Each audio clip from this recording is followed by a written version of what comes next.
Midwest, home sweet home in good old Indiana. Place of small towns, cozy families gather together, and fields of corn and rustic woods. But, like any town, there is a dark underbelly that often goes unnoted. We are part of that darkness. We lurk in the shadows to bring you the best in horror, metal, and stories of the grotesque. This is Blood in the Cornfields. All right, welcome in, Cellar Dwellers. I am Mark. I'm Ivy. And we are Blood in the Cornfields. Good to be back. I know we've been taking some time off a little bit, but we've got some stuff that we've still been rolling out. But we've never really stopped, but it was nice to take a break just because we needed it and we got busy. And sorry about that. That's just how it is. We've got other things going on. This is just our life. We do. So, couple things current event wise that are pretty cool that's going on now. So for me, Yellow Jackets, the TV series. Yes. February 16th will be airing. So the time you hear this, it'll already have been out because, technically. They got I don't watch the series, but I want to. I really do. It's just hard to get into a series right now. Especially with award season. So we have that thing where we try to watch all the Best Picture nominees and we're still chugging through those. But I saw there was an ad for Yellow Jackets and it's very culty looking and I kind of dig it. Oh, Yellow Jackets is fucking cool. It's a really good series. I've only seen season 1. Season 2, there's so many things. I actually started going back and watching Eastbound and Down again, which is fucking one of my favorite all-time comedy series. I just think Danny McBride's a fucking genius. When him and Walton Goggins team up, Righteous Gemstones, Vice Principals. Yeah. Oh my God, Vice Principals is so underrated. I fucking love that. It wasn't on for very long, but dude, them going back and forth is fucking great. I need to finish Righteous Gemstones. That was Season 4 is going to be their last. Oh my God. Yes, so it's going to be their last. So, other update in news. So a band that I really fucking love, Rivers of Nile. I've talked about them before. Came out with a single called House of Light. It's going to be off their new album coming out May 30th. So that's the band I talked about. They had the vocalist and then the bass player was like, fuck it. I'm just going to take up vocals. Yeah. And did a fucking amazing job. But this new song, House of Light, I'm not the type that really will go and put a song on repeat a bunch. But since this song came out, I want to say maybe, I don't know, less than a week ago, I've probably listened to it 30 times. That's fucking cool. Yeah. That's a badass song, man. They're a unique band because they have death metal parts. They have techie metal parts. They have melodic metal parts. And they have a saxophone player that's thrown in on a lot of tracks too. All right, that's cool. So, but that sexy sax. I always love I've always said it before. I'm a sucker for really good background vocals. Yeah, melodic background vocals, and this has it. It's very. I don't even know what to say. It's just fucking when the chorus kicks in and it's the guitarist and drummer actually doing the background vocals. It's very theatrical, big sounding. It's just fucking awesome. So definitely check that out. It's really fucking good. There's some other new metal coming out that I'll get my facts straight on. So I won't talk about them yet. But also this Thursday, I'm excited. I'm getting my Chop Top tattoo started. Oh shit! Are you really? Yes. Oh, Thursday. That's awesome. Yeah, Send us pics. I will. I'm gonna, of course, run it by Caitlin first because I want her to it's her work. So it's hey. However you want me to display it, you're cool with, let me know. For me, we talked about breaking it up into possibly 3 parts. Ooh, okay. Makes it easier for me to do it, obviously financially, so I'm not going to pay all at once. But then also, she was saying the work that it's going to be involved, it's going to take a little bit. Yeah. So I think she was saying that it seems like there's a lot of saturation or something. I don't know, tattoo talk, fuck, I don't know. Kind of going on. So I'm excited for that. That's coming up Thursday. So we're gonna hit it. Hell hopefully in 3 cycles.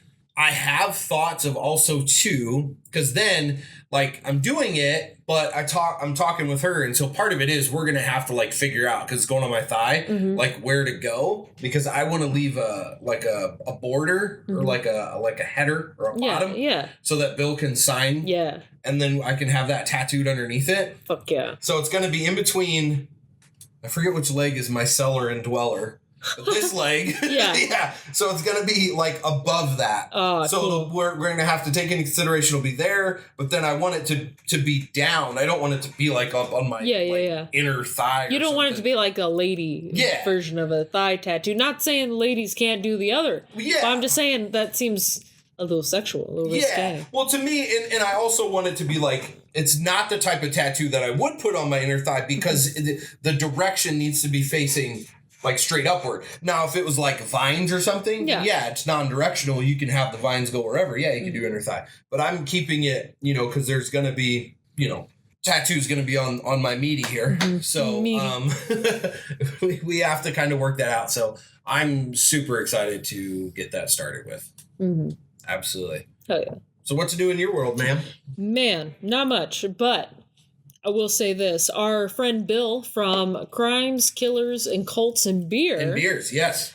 He did the Hobart Freeman episode with us not too long ago. It was the part 2, right? Yes, yep. He is doing a new podcast, and that podcast is called Forget the Date. So it's a podcast where you talk about the worst or funniest dates you've ever had with other people. And so are they doing it like people are going to submit their stories? No, so they basically, right now he's having just podcasters on right now because he doesn't want to repeat the same story, like the cheap date or something like that. He wants interesting shit, weird first dates and that sort of thing. And so hopefully we can get you on it, but I was just on it, so look out for that episode. I tell a very odd French kissing story. Okay, see, because when you told me, and this was spur of the moment, right? Oh yeah, very spur of the moment. Yeah, because you literally tell me like, "Hey, come an hour later," so to speak, and I'm like, "Yeah, cool, that's fine." But yeah, I had no idea what any of it was about. Yeah, I'm sorry. I was like, oh, shit, I gotta do this real quick. Because he had another lady on, and she actually does Texas True Crime.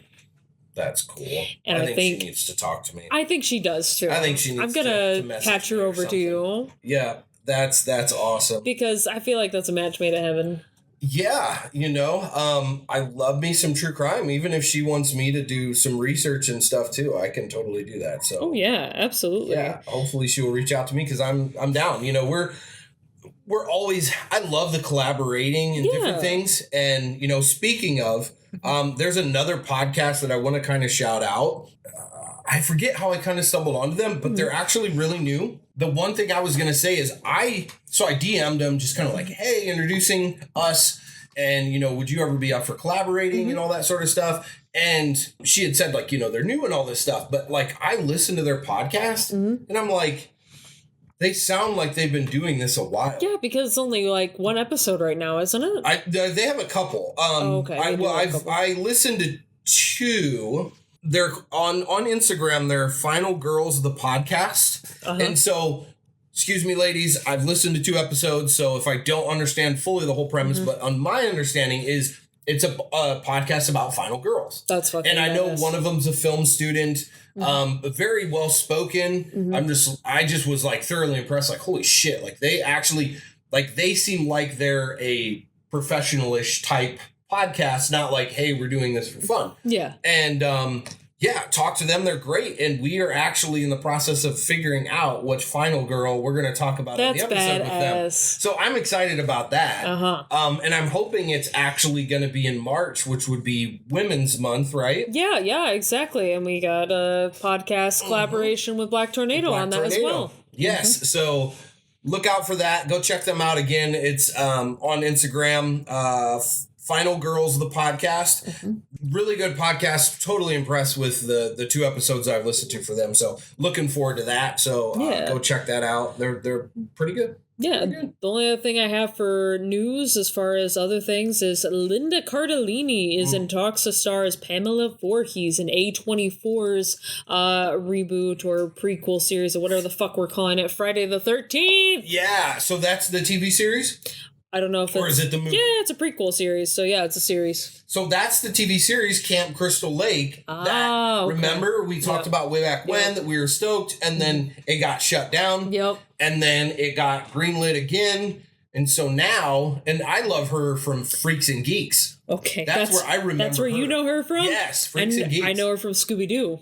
Okay, yeah. She's Velma. Mm-hmm. That's all I knew her from. Yep, yeah. She was in Freaks and Geeks with like Seth Rogen. Oh, yeah. She was good in that one too. Jason Segel? Jason Segel, yep. Yeah, there was a bunch of people in that. I think I was in my brain, I don't know why, but I get the cast of Freaks and Geeks and Dazed and Confused with. You know, it's easy to do, even though it's not in the same. Well, yeah, no, it is in the same time period. It's in the 70s. Yeah, I think it is. Yeah. So no, that makes sense why you would get that confused. Yeah, I always get them confused. But yeah, I Freaks and Geeks is one of my favorite TV series. God, it's so good, and it had no reason to be as good as it was, but it was damn good. Mm-hmm. So yeah, that would be cool to see. I can totally see her as Pamela Voorhees too, like just soft spoken, real sweet, but then she's gonna fucking turn on you in an instant. Yeah, I'm excited for that.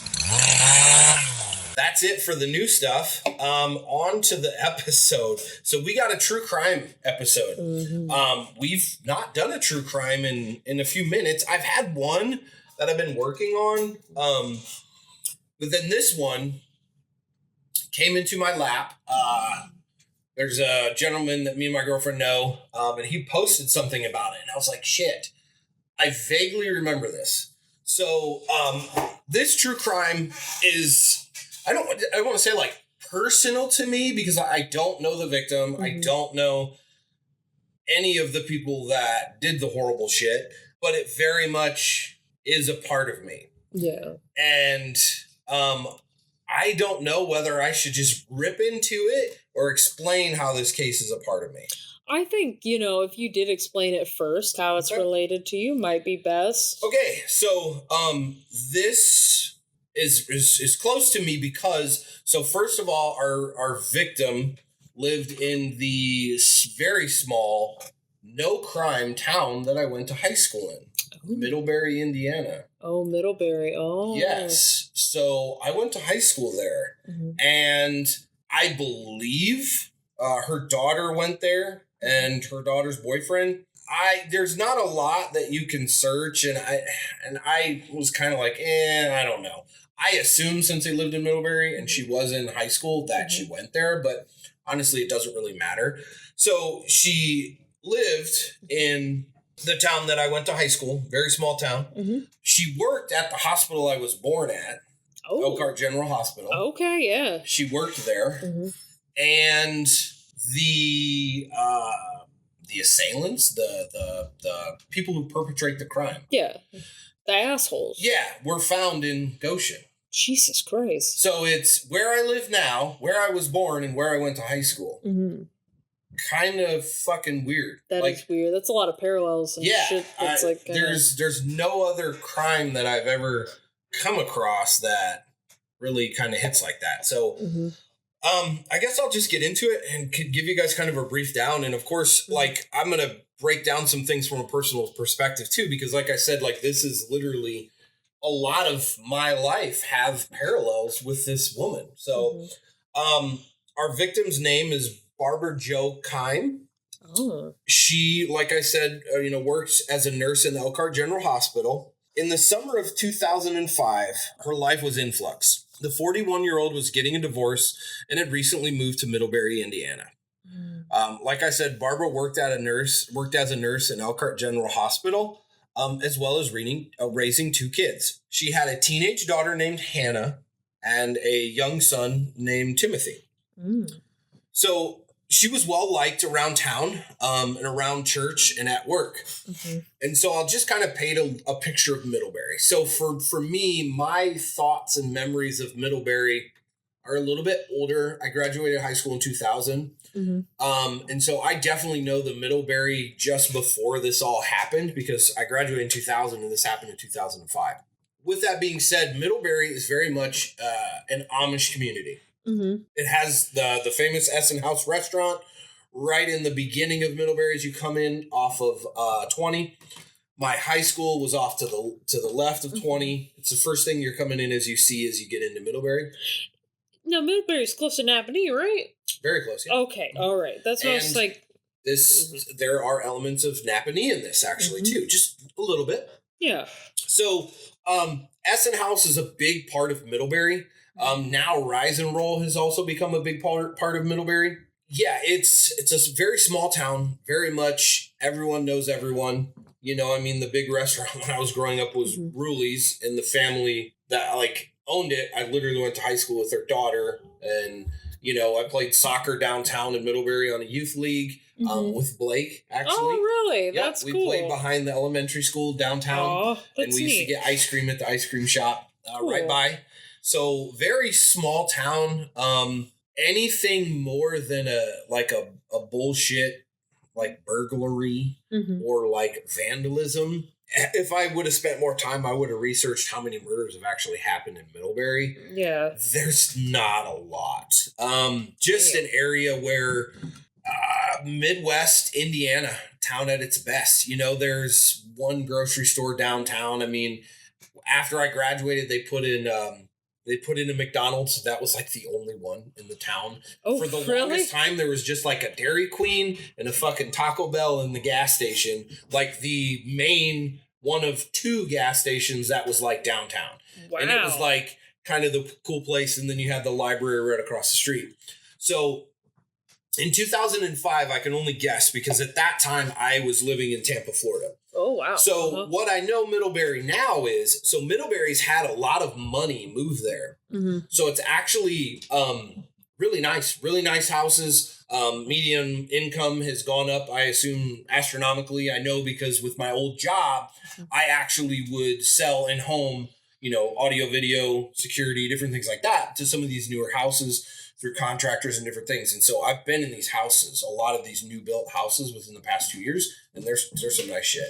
So I know that there's some good money in Middlebury. Yeah. And I also know that our athletics, because I was in athletics in Northridge, was terrible. We had a basketball team and that was it. And then now, Northridge is good in a lot of sports, and I assume it's because they've pumped money into it. And also more families that have moved in from other areas, which probably more athletic and, getting more people in there, and they've moved in and kind of driven up kind of the value of the area, but still very much small town. Middlebury is a town that if you're cool with it being low key, great place to raise a kid. I would have loved to have been able to buy a house in Middlebury now that I'm older, know, just not the place that I would think this type of shit would happen. So that's what really kind of sucked me into this case. So like I'd said, her life was kind of at a crossroads, kind of a little bit of a rough patch. She was going through a divorce, trying to raise 2 kids, doing, the single mom thing. Her relationship with Hannah and Timothy's father was decent from everything that I read. They wouldn't fight or anything like that. They more agreed not to be together. And her father actually was a preacher. So they still kept it pretty amicable and working pretty good and stuff like that. But so just I apologize. Barbara's father was a preacher. Or her sorry, husband. I was mid-drink. No, so Hannah's father. Oh, okay, Hannah. Okay. So Barbara's ex-husband, Hannah and Timothy's father. Okay, gotcha. Yep. Gotcha. Okay. So her relationship with Hannah definitely was strained. The one thing with Middlebury is there's not a lot of shit to do. So I know personally, when I was younger, I would do the minor shit. I would skip school. I would fart around me and Mikey. So my friend Mikey would pick me up and take me to school. And so I will readily admit that I'm slow. So there's an understanding for this. So Mikey would pick me up and we shared a locker. We shared a locker because my dumb ass can't do combination locks. Oh, well, no, that's actually understandable. Still to this day. Yeah, they're tricky. I'm 43 and can't do a combo lock that, like, the black spin the dial shit. Yeah. I can't do it. So Mikey, I just kept my books in there because I would just go hang out with them in the halls anyway. Yeah. If you didn't know, I did not give a shit about school. And yeah, I could tell you stories and stories. But anyway, so me and Mikey would go to school. When he missed school and I had to like take the bus or whatever, or eventually like when I got a car, I drove myself. I still use Mikey's locker. So when he missed school, my teacher would be like, "Oh, Mike's not here today, is he?" I'm like, "No," because I'd have no books. That's so funny. I'd have fucking no books. So there's a couple times that the teacher would give me the teacher's book, and I'm like, "Oh yeah, with all the fucking notes and shit like that in it." Yeah. So I'd like read along and stuff. But anyway, so we would save our lunch money. So we would save our lunch money by sitting in the cafeteria, and we sat at the end by the trash cans, and so. We would go and just grab people's food that they're about to throw away. Oh my God. And so Mikey was the one that grabbed it and I was a spotter. So I'd be like, "Mikey, 4 back to like Randy or whoever, and I'd tell him like, "Oh, they got good stuff." And so he'd like grab it and then we would pile up our, fines for the day and then just divvy it up and eat it like we were fucking goblins or hobbits or some shit. There was this kid and I remember his name to this day. His name, I remember it. I believe his name was Raj Soni. Such a sweet kid. So he didn't know that like that's what we did. You're just doing it for fun. He thought we were poor. Oh, God bless his soul. He thought we were poor. And granted, like, my parents didn't have a ton of money, but like I pocketed my fucking lunch money. Yeah. So Raj would actually buy us like extra potatoes and then just hand it to us. So like it was so sweet. Yeah. So me and Mikey would just like so Mikey at that time, you have to remember, was like dirty punk rock. Yeah. So like not showering and fucking safety pins everywhere and shit. So like half the people were scared of him and would just give him food because they didn't want to be next to him or talk to him. And at the time, Mikey was going vegan too. So we had another thing where he would fart down the hallway and we'd play a game to see how far we could see someone react to it. That's so funny. Yeah. So long story short, I got a little sidetracked with that. But like, I would do stuff like that. And, I did some vandalism shit. Like I said, not anything that's too crazy. Yeah. But you're just being a kid. There's not a lot of shit to do. So, I understand that if their relationship was strained to begin with and she's having problems with, trying to find things to do, because middle Mary, there's not really. So another little tie I have to this case, which is also kind of interesting, is a place that either they met or they frequented. Oh. I don't remember which, and it doesn't really matter, but the Post in Goshen. What? Have you been to that? I've only heard tales of the Post in Goshen. So they either, like I said, either met or hung out there. So the Post, for those of you who don't know, was like this like Christian friendly place where kids can hang out. Could hang out, and they had an upstairs and a downstairs, and a lot of bands that played in this area played there. I have played there several times. In fact, with one of my bands where Neil was the lead singer. And keep in mind, this is a Christian place. Yeah. Neil is singing, and then in between singing, he's throwing up in a trash can. Oh my God, I love it. As only Neil could do. And I was dying laughing, like as I'm playing drums watching this. I'm like, what the hell is he doing? But yeah, so that's another little kind of tie to it. Kind of crazy to think that it wasn't around.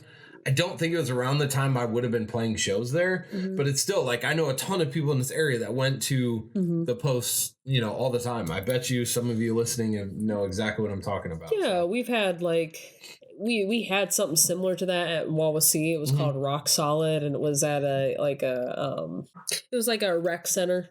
Oh, okay. Yeah, something like that. And they had ping pong tables and video game areas and stuff like that set up and whatnot, and karaoke and shit. Used to get into a lot of trouble there, honestly. But what kid didn't, if they were an oppressed Christian kid? And this was their one place where they could be themselves and run amok. Yep, that's exactly what the Post was. So yeah, I thought that was another little kind of thing that ties it to it. That's crazy.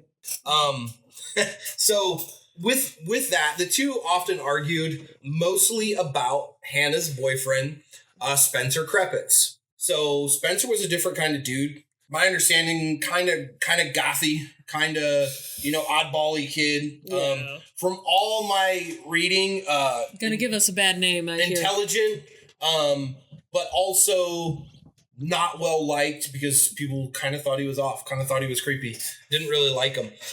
And Spencer did come with a lot of baggage. Allegedly, he grew up in an abusive, physically and sexually home. He was a smart kid, but didn't get really good grades. He had attended 13 different schools. I don't even know how that is possible. 13's usually a lucky number, but this is bad. 13 Holy different shit. schools. Like, all I could think of is when I think of 13 different schools, I think of, like, a military brat. Yeah. But this does not sound like the case. This sounds like, a terrible case of, like, because in the terrible home life that he was in, maybe he was in foster care. I don't know. Yeah. So that's what I kind of wondered is, 13 times, like that's a lot. Like, I don't even know how that's possible. But, and just so you know, I did get a lot of this information that I'm kind of telling you all through different, secured news sources, one of them being the Elkhart Truth. Oh, yeah. Did you get some through the Indy Star, too? Yep. There's a bunch of different sources. And also, which I'll get into a little bit further, there is a lot of film on YouTube about this case. So, like I said, he floated around to 13 different schools, which saying that still is crazy.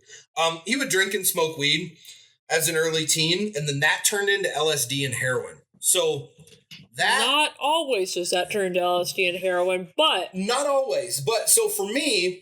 Make a recipe for disaster. That's where it kind of takes the turn. Like, I get the drinking and smoking weed. Like, I didn't drink, but, like, I tried weed when I was, like, a teenager, like, their age. As you do. Yeah. And, did a little bit, but I think I did it, like, honestly, when I was a teen, probably 4 times at the most. So it wasn't anything crazy. Right. And, like, like a lot of you that are listening probably, can identify with that because it's similar, but... that turn with LSD and heroin is like that's a hard. Step. Holy shit, that's hard. That's not your everyone kind of makes that step type thing. So he's dabbling in LSD and heroin. He left his home at 16 and floated around between friends' house. He's a drifter. Yeah, so, I mean, you can understand Barbara doesn't like him. Because, yeah, I'm looking at this from a mom like, no, don't get involved with this man. Yeah, so, and God bless him, but damn. Yeah, she had met him and stuff, and, she wanted better for her daughter. And I get that, and the crazy thing is, like, I believe she was 41 at the time of her death. So, like... She's fucking young. That's sad. I'm 2 years older than that. Yeah. So, I can identify with that. So... Jesus Christ. In early August of 2005, things had boiled over between Barbara and Hannah after Hannah refused to break up with Spencer. For this, Barbara kicked her daughter out of the home. Again, I'm not surprised. Yeah, no, this makes sense. Yeah. But, as you can imagine, in doing so, this brought the young couple closer together and set their rage afire. So they're pretty pissed off.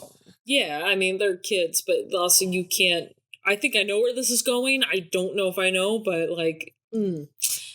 Yep, so yeah, this is where the grounds were laid for the revenge for the injustice that Hannah and Spencer felt. So Spencer wrote some journals. There's journals that he wrote just like I think in his spare time, and then there's also prison journals. Oh. And there's a couple quotes in here that are from his personal journals and the prison journals. So this one, he basically said she was getting in the way of my affairs, which I was like, what 16-year-old says that? What affairs is she getting in the way of? What are you doing? I know. It's like, she's keeping me from buying a home and investing in the stock market like I want. Okay, whatever. So, yeah, he wrote that in his personal journals in the Elkhart Truth. So it's, kind of getting a little bit saucy. So the young couple quickly had talks that turned into robbery and murder. Fuck me running. Spencer in his journals also wrote, I just wanted to kill and the money was a bonus. Because of fucking what? Because she's a nurse and she has, decent... Okay. So... I should probably just let you finish, but it's just like, yeah, this is a heat-in-the-moment plan, but still, like, what do you think's gonna happen? If you murder this woman, you think you're gonna get away with it, I guess. What if you did get away with it? Okay, you got a grieving kid that's gonna have to be split 50-50, because if these are the two beneficiaries, it's gotta be split 50-50 between the two kids. Yep. So you're not gonna get the full amount that you think you're gonna get, first off. 2, you're probably gonna blow it on whatever fucking drugs that you're on. Yeah, okay, whatever. You're just mad at her because she won't let you date a chick that you might not even last with. Yeah, and it's, they just, right now it's just talks of robbing her mom and murdering her. Like, I understand being upset for being kicked out. Yeah. And, you're in kind of turmoil because, your boyfriend... Your mom doesn't want you to be with her and you have to make a choice. But in a lot of these cases, a simple thing that happens to a lot of people. Yeah. How many of you listening out there have been kicked out of your parents' house? Or, or have been threatened to be kicked out because of whoever you were dating. I sure as fuck have been. There you go. But it's also like... Twice, actually. But the first time was for a good reason, because the man was an asshat. And then the second was not warranted, but I'm not going to go out and kill my mom. As a matter of fact, I'm going to just disconnect ties with her, which I am now. So simple. She's alive, and I'm good. That's the point I have, is it's like, it takes a certain type of person to either go from, like, I'm pissed off to I'm going to murder you. Yeah, absolutely. Somebody definitely with mental issues. Yeah, that's a jump, and not everybody wants to do that. So that's kind of... It's just so sad because this poor kid, like, damn. So a day before the murder, Hannah and Spencer went to a friend, Aaron McDonald, who was 17 years old, to smoke weed and try and get him on board with planning the murder. Oh my God. Yep. They told Aaron that they didn't like her mom and she wouldn't let them be together. And at first, Aaron was not interested until the couple agreed to pay him $400 and he had to get the gun. Oh my God. I'm kind of like... $400? Yeah, first of all, not a lot of money. Yeah. Even in 2005. I guess if you're a little kid and you think it's a lot of money, because let's face it, these are fucking kids. These are not adults. These are kids. 400's a fuck ton to them. Whereas for us, it's like, oh... That's at least a week's worth of groceries. Yeah. And I just like that they're like, okay, we want you to kill her mom. We're going to give you $400, but you have to get the gun. It's like... That's not a deal. That's bad. That's bad. Yeah. Bad deal all the way around. On Let's Make a Deal, you decline that deal, Bad. You're getting gypped. Yes. For however long you're going to be, like, sentenced for whatever the fuck you guys are going to do. So I just was like, wow, and I want to know too, like, how do you subtly, so you have to remember, so I get it, if Hannah and Spencer are fucked up, like, they're together. Yeah, can you imagine, like, you're in that conversation, I'm not trying to make light of this is actually very terrible, but can you imagine how stupid these kids are, that they're just, yeah, man. Yeah. I'm gonna kill my mom. Yeah. Or like... Isn't that fucking funny? Hey, dude, you want to smoke some weed and then kill my mom later? Like... The fuck? Yeah. You're gonna sober up real quick.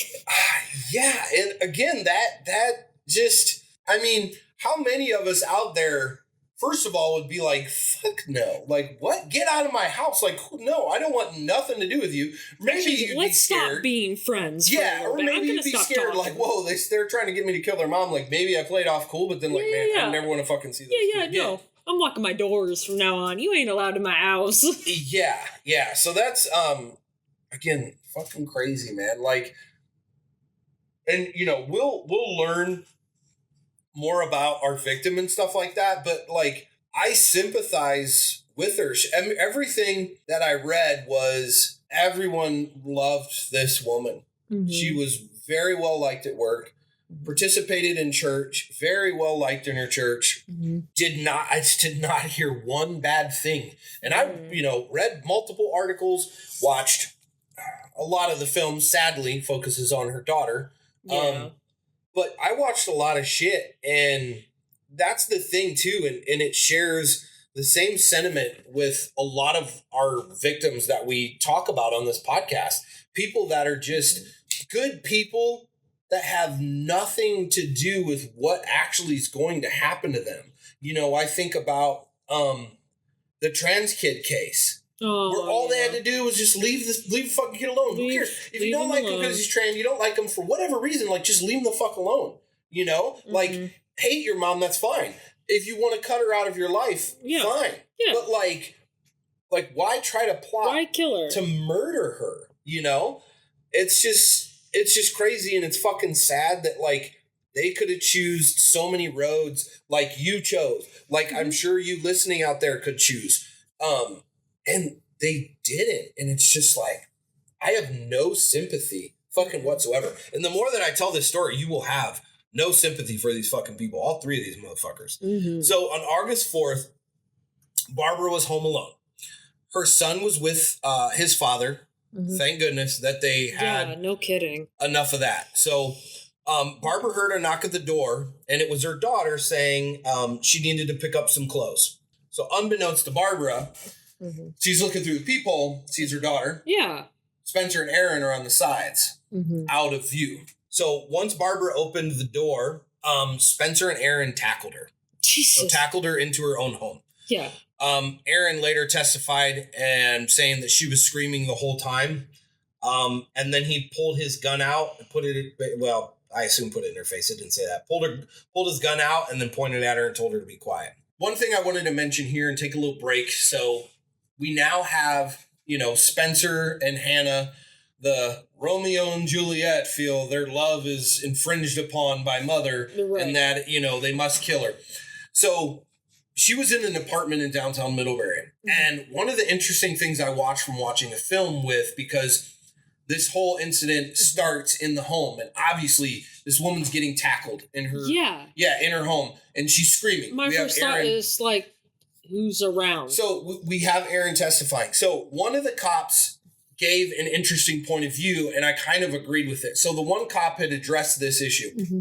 He had said that a lot of people in Middlebury don't call the police for issues like that when they're hearing a noise or something like that, because A, they don't want to bother the police, and B, they don't want to cause a disturbance and out themselves. So call the cops on my neighbor for no reason, and now I have my neighbor who I have to live next to pissed off at me because there's never crime in this town. Right, it's so a dispute or something. Everyone's thinking something. They're when they hear the noise, they're thinking, oh, maybe it was a horror movie, or maybe it was someone moving furniture and they stubbed their toe or whatever. They're not thinking my neighbor's getting tackled and fucking murdered right now. Right. Now, if this were in a rougher area, maybe, but this is in an apartment in Middlebury, Indiana, where I've never even heard of a crime that I can remember even happening. I know there's been crimes, but nothing has ever made enough waves. Probably petty theft that I ever remember. Yeah, it was nothing, you know? So I wanted to kind of point that out from one of the Middlebury officers on the explanation on why nobody had ever reported anything. So Spencer, after kind of getting control of Barbara, bound her arms, eyes, and mouth with duct tape. Yep. So they got her debit card and her PIN. With this, Spencer and Aaron, and how they did this, I don't know, but loaded Barbara up into her van and headed to a local shopping area. Okay. Which I thought was interesting. Yeah. I don't know how they got her in without being seen, but they did. That's what I was wondering. Maybe garage? Yep. That's and so this is an important part in my mind, and I'm sure it had to be in the trial. So Hannah stayed behind. Hannah stayed behind in case someone did hear something that she could play it cool. Yeah, because and play it normal to avoid suspicion. So, I mean, she had every opportunity at that point, to change her mind, call the police. Right. Tell them where they went. My mom's alive still and abducted. She didn't. She chose to just stay there. But then I'm also thinking, what's going through your head? You now have had your mom abducted, and like you don't know what's going on, but obviously you've talked about murder. Yeah. She knows they have a gun. Like, and you're just chilling in your mom's apartment. I think probably because she's not well and she thinks that this was genuinely an injustice to her. She's probably thinking, you know, and I'm not saying what she's thinking, what she's done is by any means, you know, a good thing. But she's probably thinking, well, if I don't know about it and I don't know what they did, all right, they just took care of her for me. Mm-hmm. I can just sit here and be pretty for a bit. Yeah, and then, you know, it does not cast, and obviously she doesn't have a good light cast on her now. No. It just makes it even worse. That it wasn't, not that it's any better, but it wasn't hey, we bum rush her at the door, we shoot her in the head, and then this is over with. Right. This was long and drawn out. Yeah. This took place, you know, over the course of hours. Yeah. So it's pretty crazy because also to add to that, they're driving around with the mom. Yeah, in the back. In the back, which is crazy. The two boys were only able to get to take out $200 because, like any idiot knows, yeah, you have limits on what you can withdraw for debit accounts in a day. And if she's living at a fucking apartment in Middlebury, I'm sure she doesn't have a whole lot of money. Like, she's got a little bit. She's a nurse. She's a mom but, nurse, you know. yeah. But you know, she had 2 kids and stuff. But so after only taking out $200. The 3 headed through Napanee and into Kosciuszko County. All right, my neck of the woods where I grew up. Yeah. So Aaron, I assume by what he had said in court that they had possibly drove around and tried to figure out or find destinations to commit this final act. Because he had said when they drove around, it had felt like for hours. Yeah. So I know that if you drive from Middlebury to through Napanee to Kosciuszko, that doesn't take very long. No, it's like 30, 45 minutes. I was going to say 30 to 40 minutes. Yeah. It's not, you know, it's not that crazy of a drive. So after driving for what Aaron had said seemed like hours, the 3 arrived at a dark and empty field. Spencer eventually stepped out of the van and took the gun along with Barbara and marched her into the middle of a cornfield. So what had happened was basically Aaron stayed behind. Yeah. And this cocky Spencer kid. Yeah. Goes and, you know, marches Barbara to eventually what he knows and everyone knows is going to be her death. And I can't imagine her fear. Like what's going through her head. Well, I'm going to tell you right now, as a mom, my first thing is like, what the fuck did I do wrong that my daughter feels like she needs to do this to me? Yeah, so I'm just trying to protect you. I'm just trying to make sure that you're safe. I know. And quite obviously, this guy has a lot of red flags. If he's going to fucking kill me, what is she going to do? What is he going to do to my daughter later? Yeah.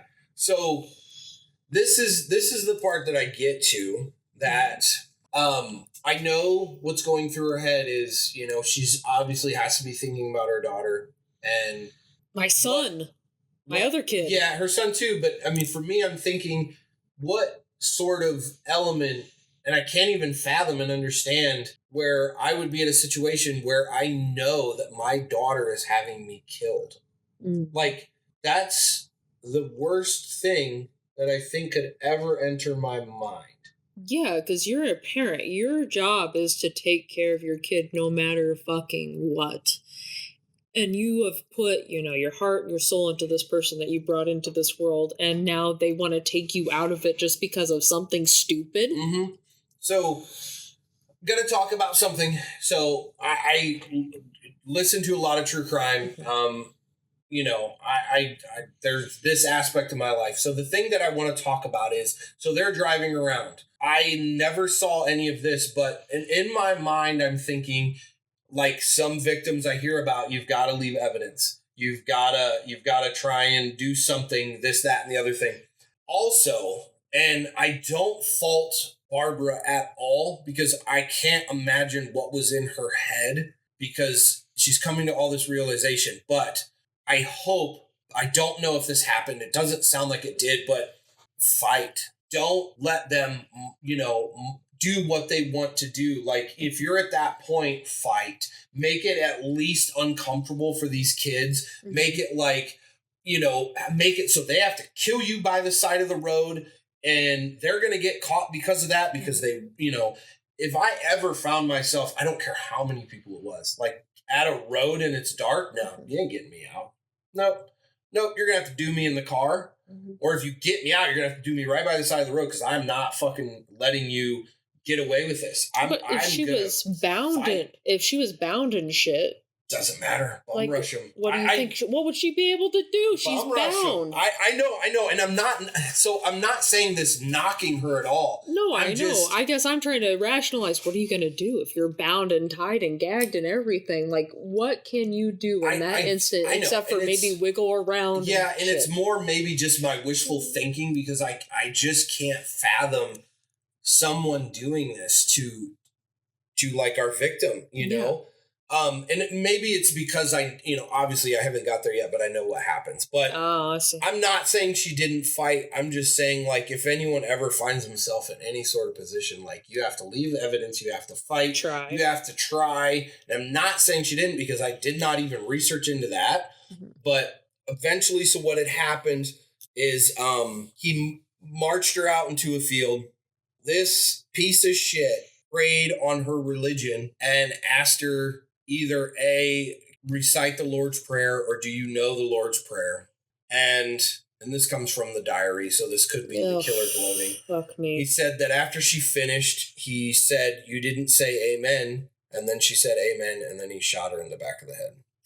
Fuck me in the ass. Yeah. What a fucking asshole. So, I mean, that's a tough one. And again, I'm not saying Barbara didn't fight or anything. I think it's more me just wishing that this could have went down to where she didn't have to go through being marched and go through being humiliated. Like, it sounds bad, but I wish she would have fought, and I wish they would have shot her in the head by the road rather than march her out and deal with that. Mm-hmm. And I think that's more what I was conveying, but I think I poorly did it, because by no means do I want to be disrespectful to this woman. Like, I can't even imagine what she went through, and she may not have had a clear and level head, and I totally would get that. Mm-hmm. But I think that's more of me just, like, wishing that's what happened. Right. That she said, fuck you, you're going to have to do me in the street. Mm-hmm. I'm not letting you do what you want. Obviously, because I have the luxury of knowing what happened. But that's just, I don't know, hearing that. And that was brought up in some of the other clips about this case that I had seen. Mm-hmm. So one thing I'd found out too is Spencer had planned on killing Aaron. Fuck me, really? But at the last minute, he changed his mind. Oh my God. I suspect because killing them both would be really tough. Because if he marched her out to the field and he heard the gunshot, obviously he knew what was going on. Mm-hmm. So he had to, be heightened, on guard, or whatever. So I think it would have just really been hard when you've got someone out in the woods and then now you've got a dude in the van. Like, how do you get him out in the woods? What, are you going to kill him in the van? Now what are you going to get away in? Or now you're going to have to clean it. So I think it just was probably just an inconvenience to this fucking douchebag. Yeah. And why he didn't. Mm-hmm. But instead, they split the money and went and got weed and some papers. Oh my God. $200 each, huh? Yeah. Or whatever month. Oh my God. It's stupid. So Aaron and Spencer drove back to Barbara's apartment to meet back up with Hannah. Hannah, at that point, was giddy with excitement. And at even one point said, "I love that my mom's dead." Fuck me, ass. Mm-hmm. So the three smoked weed inside her mother's house once they got back. Her mom also never allowed any smoking of any kind. And her house was always neat and tidy. Mm-hmm. So, that was kind of an insult. And I think I'm jumping ahead here because I know I wrote it down, but I don't see it in my notes. But on the way back, Spencer was bragging about the fact that he was going to have sex with Hannah in Barbara's bed. Oh my God. Yeah. This is, okay, wow. They are really out to make themselves as, like, Batman villain as much as they can. You know what I mean? Like, they're cartoonishly villainous. Yeah, we're talking some world-class pieces of shit.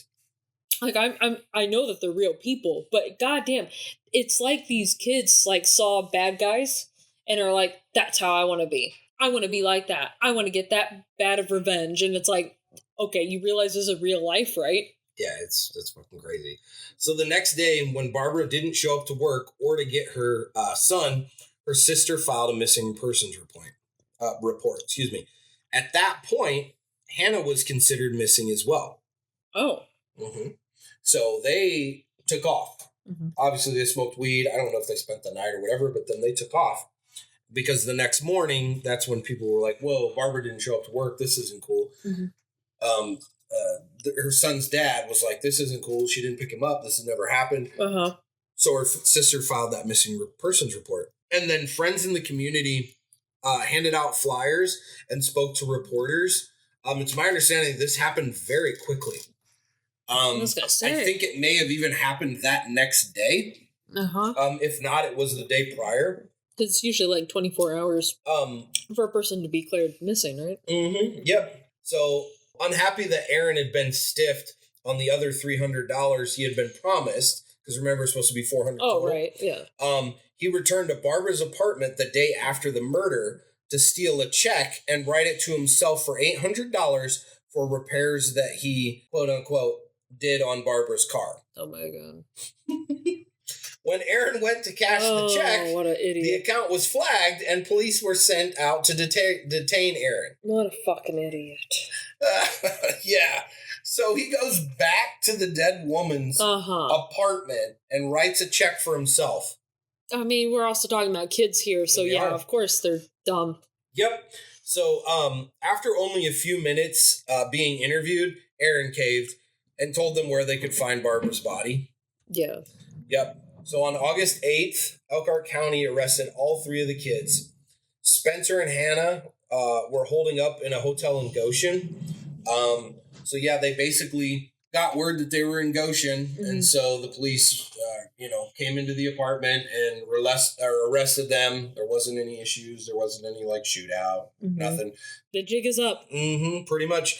So the trio was facing charges of murder, conspiracy to commit murder, and criminal confinement because they held her against her will in her apartment. Mm-hmm. The prosecutor stated that he would seek life without parole for all three defendants. So on March 10th, 2006, the prosecuting attorney announced that Spencer had pled guilty on all accounts. He was sentenced to life without parole for the murder of Barbara. And on April 2006, Aaron received a 62-year sentence. He will be eligible for parole in 2036. So that same month, in April 2006, Hannah was sentenced to 100 years in prison in order to have no contact with her younger brother. She will be eligible for parole in 2053. At that point, she would be 65 years old. So, wow, think about that. You were, 18 when this crime was committed? You didn't think that far in advance, did you? I think she was 16, actually. Oh, you didn't think that far in advance, did you? Nope. So this is where, there's a few years pass, and Hannah's story did make some headlines. She had been on a show, what was the show called? Women in Prison. Oh. So she was actually on a show where this guy went into prisons and would interview people, and there were several people there, and Hannah was interviewed. The interviews, pretty normal prison type stuff. She said she was remorseful. I mildly believed it. There's a thought that, maybe she has gotten older, because you do have to remember that this is a 16, 17-year-old child, and then now they're, 20s, and they're obviously maturing. So I wondered, is she just a good liar, which she could be, or does she have any remorse or anything like that? So the interesting thing about it is, so they're interviewing her. She's talking about writing Spencer and getting letters from Spencer and all this sort of stuff. And about halfway through the interviews, because it was a course of days, it was something where they had shot one day, come back in, shot another day, kind of produced it, put it together to make a clip. And on January 18th, they were actually filming Hannah. And they said, Hannah, you need to come down to the med bay. Uh-huh. And they show this. She's getting the call to the med bay. And she was informed that while in prison, Spencer had committed suicide and died at the age of 28. Fuck. I was hoping he'd just rot in prison. Damn it. Yeah, so they interview her afterwards. What I found was interesting, and I'll give her a little bit of the benefit of the doubt. I don't know when she received the news and when the interview I was watching happened because she's talking about it. Mm-hmm. But there's no crying. There's no tears. Mm-hmm. Someone close to you dies. I don't know. Someone close to you. I wonder what she has there. Well, okay, here's probably what it is. And I don't know this for a fact, but, first off, this person that you are ride and die for, basically, you guys are having the time of your life. You guys are like young, hopped up on hormone teenagers. You guys get your fucking sex in, at the Goshen Hotel or wherever the fuck you're at. And then immediately get arrested. Your lives are all over. Yeah. Considering what in my little stupid teenage brain is thinking, I'm thinking I'm going to go out with them. This is going to be our lives. We're going to just be Bonnie and Clyde forever, smoke weed, all the weed we want, that sort of thing. Yeah. No, I'm in prison till I'm 60 some odd years old. No, fuck you. Mm-hmm. Fuck you that you're dead. Good you killed yourself. I think that's where her mind probably was. And that's why she has no fucking tears. She's like, nope, you promised me this and this is where I'm at. Yeah, so this case did get a lot of notoriety. There's a famous picture of Spencer sticking his tongue out as he's entering the courtroom. Mm-hmm. Very demonic looking, very whatever. We're not going to post the picture. No, obviously. Fuck him. Glorify it. Nope. But there is that notoriety around the case as well, too. And that photograph actually did bring a lot of notoriety to this. Mm-hmm. So, good riddance. Don't give two shits that he committed suicide. If anything, not surprised. Fucking coward, attacked a woman and, just what kind of piece of shit, does that? And to all three of them. I think all three get fucked. I don't give two shits. This was highly premeditated, highly planned out. There are several instances where anyone could have hit the off-ramp, hit the exit road. Yeah. I'm out. Hey, let's go get gas. Aaron jumps out of the car and says, fuck this. Goes and calls the police. Or Hannah's in her mom's apartment and says, my God, what have I done? Call the police. Yeah. Spencer could have kicked her out in the field and drove off and been like, what the fuck do I do now? I'm going to get arrested for robbery and kidnapping. Mm-hmm. It's not murder, And these three had so many instances where they could have checked out. Mm-hmm. And they didn't, and they fucking get everything that they fucking deserve. Mm-hmm. It's a horrible thing to put a parent through what she was put through because it was her own child. Mm-hmm. If we take Hannah out of this equation, yes, it's a horrible story, but it's not anywhere near the level of horrible. Because as she's being marched out in that fucking field, she knows that her daughter is the reason she's being marched to her death. Mm-hmm. That's fucked in so many ways. Mm-hmm. I can't even fathom that. I have a daughter. And, I can't even, my brain won't even let me think, what this woman had to go through walking out in that field. And, again, I'm talking about it because this is something that she actually went through. She actually did. And I hope that those of you listening that hear this, put yourself in her shoes. This is a woman that actually lived this. I can't ever understand. And maybe take the perspective of whatever you can find positive out of this. Hug your kid, communicate with your kid more. Mm-hmm. I'm not saying Barbara didn't, because by all accounts, these kids are fucking pieces of shit. Yeah. And I don't think there's a damn thing she could have done. So the last part of this, as we're kind of wrapping everything up, this story is featured on an episode of Snapped on Oxygen. Oh, really? If you want to watch the season, it's season 25, episode 13. They do a good job of telling the story. A lot of this came from different things, but I mean, this one, another one, like all of ours, just leaves me with this it's battle around. Yeah. Her son has no mom. Mm-hmm. 3 young kids' lives are completely ruined, their own doing. Mm-hmm. And a completely innocent woman is dead. Where does anyone even go with that? Right. It's just all these people just taken out for what? For what fucking reason? Yeah. It's insane to even think about. So, yeah. Fucking nuts, man. It's that's what I'm saying. Like these suck. Like these really do. I mean, I have an interest in true crime, but I'm also a really sensitive person. Yeah. Like I'm a dude that I, get emotional. I don't care about, like, I cry. Of course I cry. Yeah. But I am an emotional person. So it's hard for me to do these sometimes because it's like I get too into it. And that's where my brain goes, is imagining like I'm walking out in the field and it's because of my daughter, and like, what is that even like? Yeah. I don't know. I just kept going back to that. So first questions that would come to my mind is, what did I do? What did I do wrong? What could I have done to prevent this? Mm-hmm. Yeah. Like, that would be my first immediate thoughts. Yeah. And then for him to mock her religion, it's just shows the level of piece of shit that he is. And I don't know. I think it's interesting that they're both in the same spot, but I don't know what any of you believe in, but I believe that there's energy, karma, just due, that there's something out there to where if you do some shit like this, it's nothing good. It's not, and I hope that those two souls are in two very, very, very different places right now. That's what I hope. So, yeah, I hit you with that one. Yeah, you did. Fuck.